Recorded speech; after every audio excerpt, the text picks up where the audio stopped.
Magandang hapon sa inyong lahat. Muli ito po si Herbert Curia, author, promoter ng The Critics Promotions. Ang ating boses at konstruktibong kritisismo, opinyon, komentaryo at konsultasyon sa linggong ito. Kakibat ang ating panalalig sa ating banal na Panginoon Diyos, banal na Panginoon sa Kristo at gabay ng Pilipino ng Kaliban ng Santa Maria, wala sa isyong ating nakalap ay hinggil sa issue ng PNP Fusion Cups Inc. Bill to combat transnational crimes. So we support curbing transnational crimes and crime rates down. So yan. So ang Pilipinas at China mula sa Fujian province o China ay nagpatuloy ng paglaban sa transnational syndicates at kidnapping at cybercrimes at iba't ibang concern. Sa pagbisita dito ng ni Wang Xiang, Executive Director General of the Fujian Provincial Public Safety Department. So yun. So nagkaroon ng pagtitibay yung ugnayan ng Pilipinas sa China o from the Fujian province to PNP. So bumisita rito para magkaroon ng ugnayan para sa pagpapatibay ng paglaban sa transnational crimes, mga krimen na sa ibayong dagat. So yan, kagaya rin ng kidnapping at cybercrime. So yan. So yung mga transnational crimes gaya ng human trafficking, etc. Kung ako hindi nagkakamali. So ngayon ay inatasan ni PNP Chief Nartates ang kapulisan na pag-ibayuhin ng intelligence monitoring nito laban sa transnational crime na nag-ooperate sa bansa. So yun, nag-directive si Chief Nartates to all sa lahat ng PNP units na from the provincial na magkaroon ng nag-intensifies ng kanyang intelligence monitoring para yung mga transnational crimes na nag-ooperate sa bansa ma-monitor niya at syempre masumpo ng ating PNP.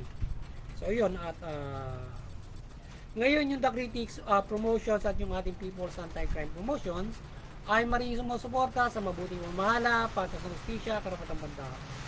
At sa issue ito ng pag-ibayo ng paglaban sa transnational crime syndicates ay ating maiting na sinusuportahan ng ating PNP at ang kakibat din sa ibayong dagat mula nga dyan sa China o dyan sa Fujian in combating transnational crime syndicates at iba't iba pang kanilang napagkasundo o napagtibay na ugnayan. So ang mahusay na pag-ugnayan na ito ay malaking hakbang upang ang mga krimen na ganitong pang-ibayong dagat ay masupil. So yun, maganda yung ugnayan ng mga bansa in combating transnational crime. So suportahan natin yan para yung mga transnational crimes na nag-ooperate, halimbawa yung mga transnational crimes from China mag-expand dito sa Pilipinas ay masusugpo yan kung sa pagtutulungan nila yan at pag-ibayo ng ating PNP.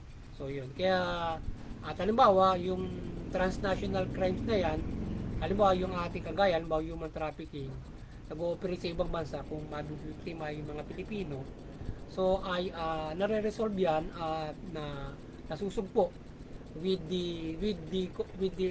this kind of ugnayan sa iba't ibang bansa kaya ng China and lalo na doon sa sa Interpol at saka iba't ibang mga bansa na mayroong mga ganyang ugnayan aside from Interpol na kaugnay ng bawat mga bansa to combat ng mga ganyang international crimes o transnational crimes at para masugpo yan. Alam mo, kagaya ng human trafficking, problema natin yan.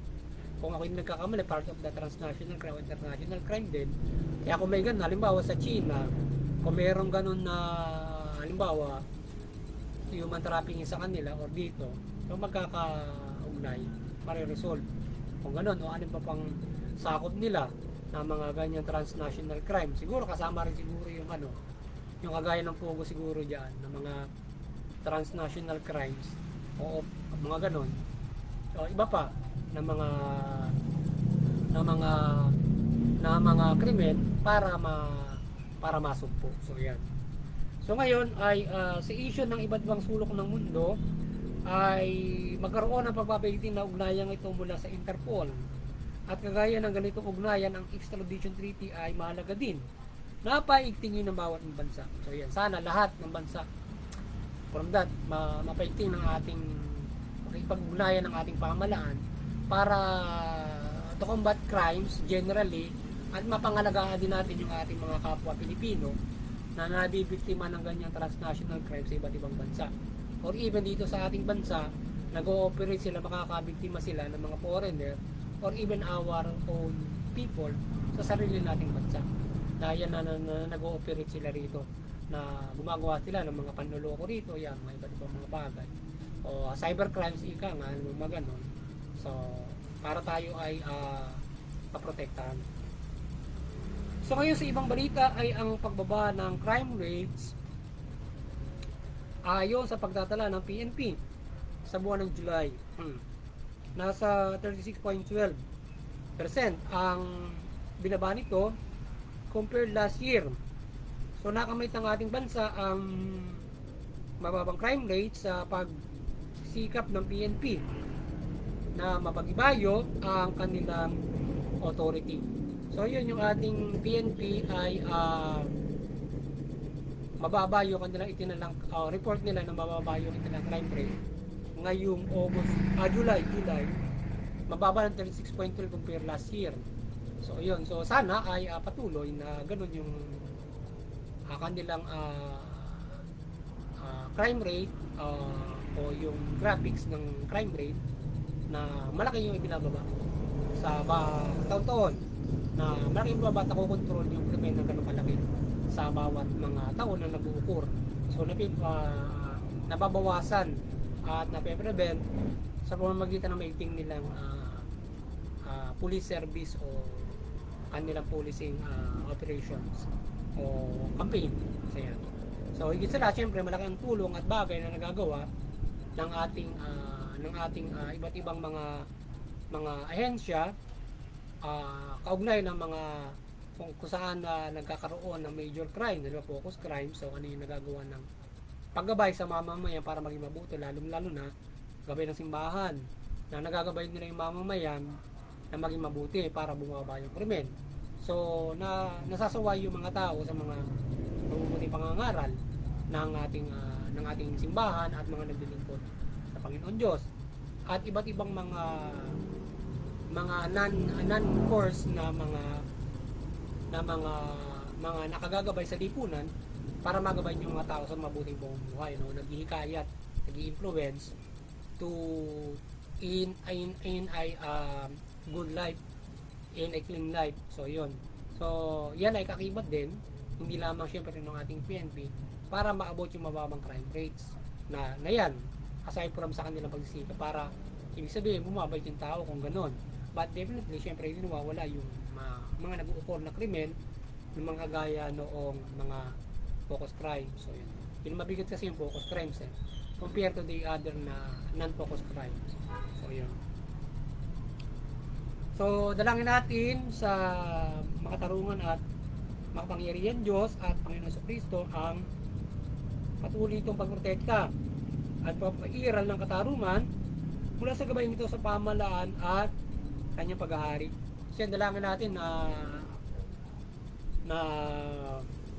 patuloy na pagprotekta ng Panginoon Diyos sa lahat, paggabay nito na magabayan sa kabutihan, pamumuhay ang lahat, o else yung nagiging masama, patuloy na magabay na maprotektahan ang mga nagiging biktima ng kanyang kapangyarihan and the government, at magabayan din yung gobyerno na yung ating mga kapulisan, magabayan na ito yung makapagsilbi ng mabuti at protected din sila in protecting the people, para yung pulis natin hindi naman napapatay in protecting others. So sila ay hindi napapariwara, bagko sila ay napoprotektahan dahil ng Panginoon Diyos in protecting others. So para naging flexible sila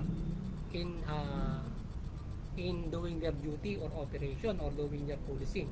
So sana gabayan sila to be flexible, protected para sa kanilang gawain. At mapag-iral yung mabuti o patas ng hustisya sa karapatan. Sumuli ay maliwanagan ng ating banal na Santa Maria ang bansa Pilipinas mula pamahalaan ng mamamayan. Yung pamahalaan, mamahala ng mabuti, matuwid, tugulin yung karapatan ng tao, patas ng hustisya, at iwasan yung pang-abuso, pang-korupsyon, katiwalian. Yung mamamayan, iwasan yung paglaban sa pamahalaan at iwasan yung paglabag sa batas at iwasan yung paglabag sa batas at paglabag sa batas at bagkos ay suportahan yung mabuting pamamahala, patas ng hustisya at karapatang pantao. Sa gayon makapumuhay tayo ng mapayapa, maunlad, at higit sa lahat nakakapanampalataya sa banal na Panginoon Diyos at magkaroon tayo ng kaligtasan ng Espiritu. Muli, magandang hapon sa inyo lahat at God bless you.